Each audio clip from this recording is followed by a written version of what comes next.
Okay, so I've rocked up to the exam and imagine it's the 2017 paper, a speech by Lady Macbeth from Act 1, Scene 5, where she's saying that Macbeth is too full of the milk of human kindness and therefore she's going to have to pour her spirits in his ear to persuade him to kill Duncan. What is my exam tactic before I even meet the extract? Tactic number 1. I have prepared in advance the quotes that I'm going to learn, and these are the ones that I'm going to fret about. I might learn all sorts of other stuff because I'm paying attention in lessons, but this is my revision. I've also remembered a range of purposes that I can adapt to any question. So the question, as usual, is about ambition. Well, it's interesting that the extract starts with Lady Macbeth describing her husband, so obviously we can talk about her ambition as well as his. So what purposes will I choose? Well, I've got Shakespeare's ambition. He wants to flatter King James in order for King James to continue to be his patron. I can slip that into my thesis statement and into my essay. It's a cautionary tale because the tale of Macbeth is warning the nobles at court of the dangers of their own ambition. It's also warning of what will happen to their souls if their ambition is unchecked and they turn to evil. They would destroy the great chain of being by attacking the king, and that would also upset the divine right of kings. Therefore, they will be punished in hell by God. And also it's a reminder that Shakespeare's saying King James is appointed by God, so the nobles ought to flipping well accept him. Okay, so I've got a really powerful thesis statement.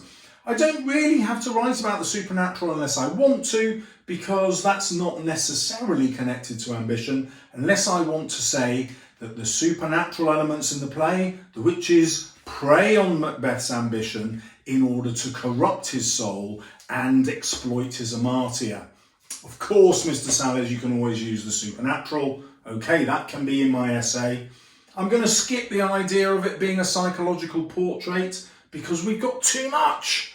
And I'm going to not worry about whether it's a feminist portrait of Lady Macbeth or whether it's misogynistic.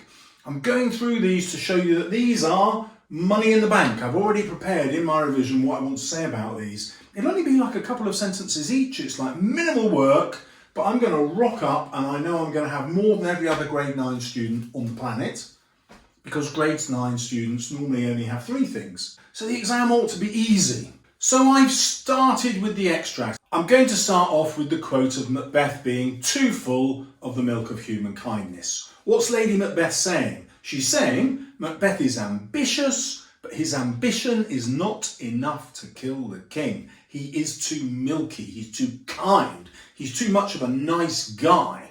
I'm going to go a step further and say she is completely and utterly wrong about her husband, and that's why we started with unseamed him from the nave to the chops. So I've made a point about the extract and I've immediately jumped to something else in the play, the beginning, the unseaming, to show that Lady Macbeth doesn't really understand her husband's violence and bloodthirsty nature.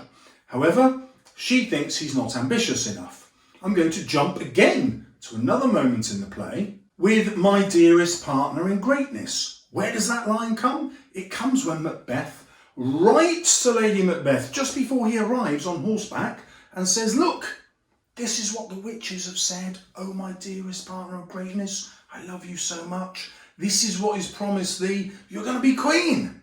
Why does he send the letter? Because he wants her to start planning the murder of Duncan before he arrives. Because he knows she will be the driving force that will spur his ambition on.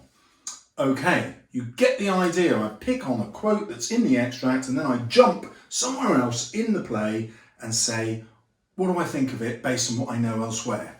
Let's now go through this. Will all great Neptune's ocean wash this blood clean from my hand?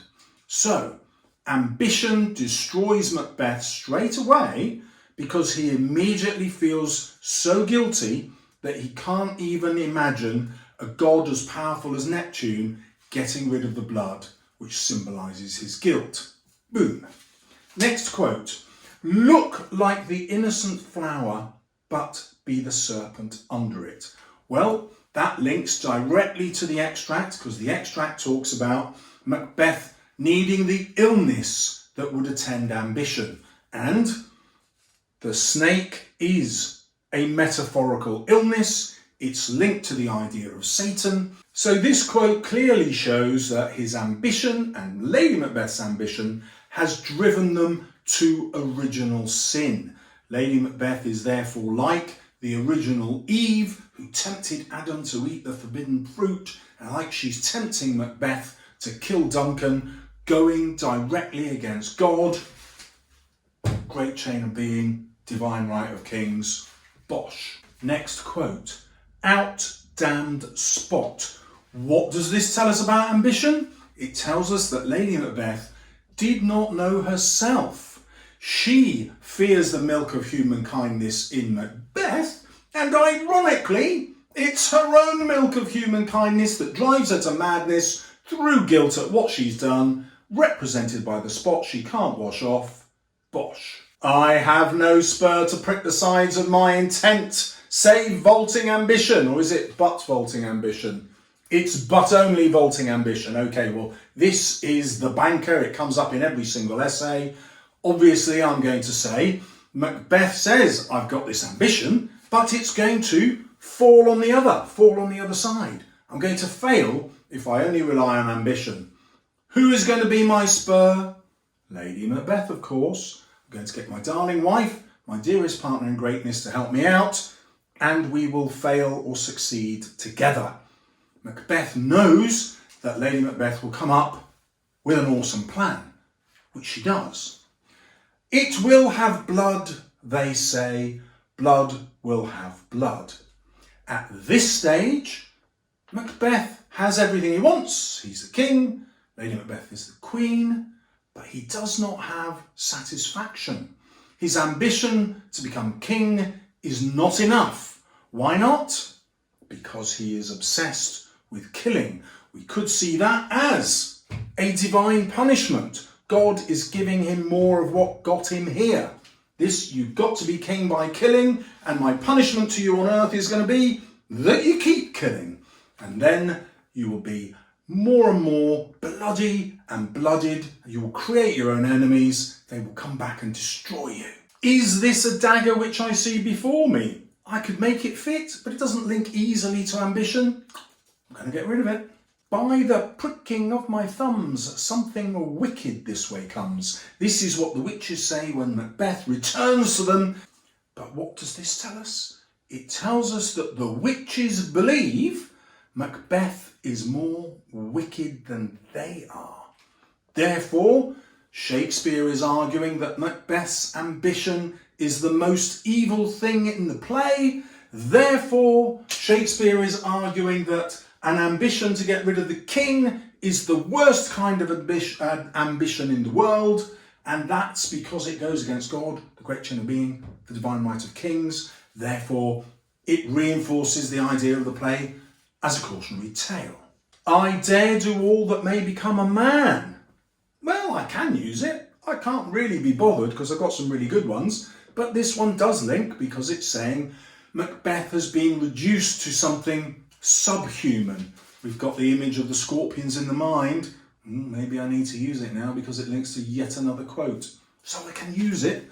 His ambition has driven him mad, but also made him animalistic. Why is that important to Shakespeare's audience? Well, because in the great chain of being, animals are right at the bottom of that pyramid, below even servants. And so Macbeth, who has become king, is ironically, in his mind, below even the lowest human being in the hierarchy. He is like an animal.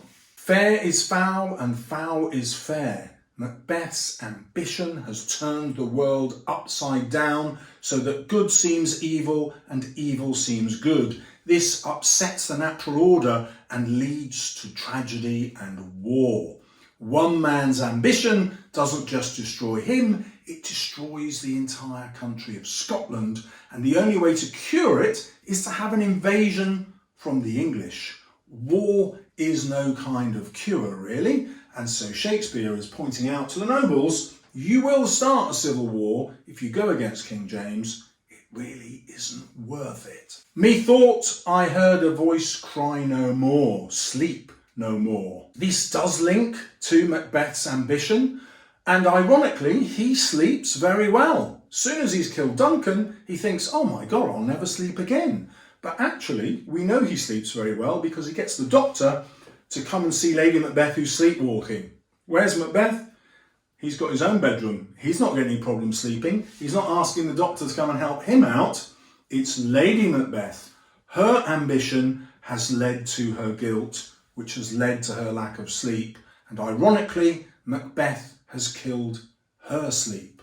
Macbeth shall sleep no more. It's actually Lady Macbeth shall sleep no more. I am in blood, stepped in so far. Well, that easily fits. His ambition now is only to keep killing, and therefore he has become corrupted and evil, links to the something wicked this way comes, links to the poison that Lady Macbeth has poured into his ear. We can see this as a consequence of her influence on him, or we can see it as a consequence of his own actions. Depends which way you want to go in your essay. Next, double, double, toil and trouble, fire, burn and cauldron, bubble, double, double, toil and trouble. I just love that quote. It gives me goosebumps in the exam. Am I going to use it? No. Life's but a walking shadow, a poor player that struts his hour upon the stage, blah, blah, blah. Yes, that's always going in. Why? Because it shows the consequence in his own mind of what he's done. He has become nihilistic. His ambition has robbed him of all hope. Once Lady Macbeth has died, all he is waiting for is the opportunity to die himself. Life is an illusion. It's just like a play that's going to eke out its 2 hours on the stage, and he is just an actor acting out his lines. So what he's really saying is that fate has dictated what his life's going to be. He's denying all responsibility for his actions. The audience, of course, are horrified because he's abdicating all responsibility. He's not facing up to the consequences of his own actions. He's not taking responsibility. And so he's going to die under an illusion. He's also going to die blaming God, because after all, God is the person who's written the script he claims is rubbish, the tale told by an idiot. All our yesterdays have lighted, blah, blah, blah, out, out, brief candle. This shows us that at the end of the play, his love for his wife remains. They have shared an ambition, and that sharing is the true love. So there's a kind of perverse relationship here where he abandons God and chooses his wife instead, and that's symbolised by the Christian imagery of the candle. He likens not just his life to the candle, but his wife's life. The symbolic light of the candle, which we would normally associate with Jesus and God, he has transferred to his fiend-like queen. And therefore we have proof of love, misplaced ambition. Come you spirits that tend on mortal thoughts. Well, that's very easy. Lady Macbeth's ambition has turned her into a woman who cannot fit this society. She has rejected her femininity by unsexing herself and taking on what she sees as male characteristics. Her ambition has therefore made her unnatural. And so just as Macbeth became less than a man, she becomes less than a woman, and she is rightfully punished according to the ideas of the time. She's driven mad, she commits suicide, her life is worthless. And then finally, I'm just going to end with this quote. That's luckier that it turned up. The tale told by an idiot. So ultimately, this great story that Macbeth had mapped out for himself, his ambition wanted power, it wanted kingship, it wanted the hereditary nature of kingship that he could pass on to his children, and everything has been stripped away from him. He is going to be killed, his head is going to be chopped off and stuck upon the battlements. He is a traitor. The circular structure of the play has been repeated because it started with Macbeth killing MacDonald, the one he unseamed from the nave to the chops, cutting off his head and putting it on the battlements. Ambition has led to his tragic downfall. We probably do not blame fate. We don't blame the witches. They never told him to do anything. We blame Macbeth and, depending on where you sit, Lady Macbeth. Do you think she manipulated him or he manipulated her? In my conclusion, I'm always going to try and end with a quote. And so this idea that his whole tale has been a tale told by an idiot himself works perfectly, links me back to the idea of the cautionary tale. Grade 9 essays normally have between 13 and 15 quotes. I've got about 3 from the extract. I don't know how many I got here, but I'm pretty confident it was enough. So what do you know now? You learn the purposes that Shakespeare had for writing the play. You link those to the extract, whatever the extract is. You prepare your quotes in advance. You pick the ones that fit and you jump from the extract to those quotes. Did you notice I had many more quotes that weren't from the extract? Were the examiners mind about that? No. They have to mark a thing called AO1, references to text. So the more references to the text you have, the higher your mark. They also have AO1, completion of the task. Well, the more quotes you have from different parts of the play, the more you can show you dealt with the whole play, the more you have the whole task. Money in the bank, easy to do. I'll make another video and prove that this works with any extract. In the meantime, this is my most popular grade 9 essay on Macbeth.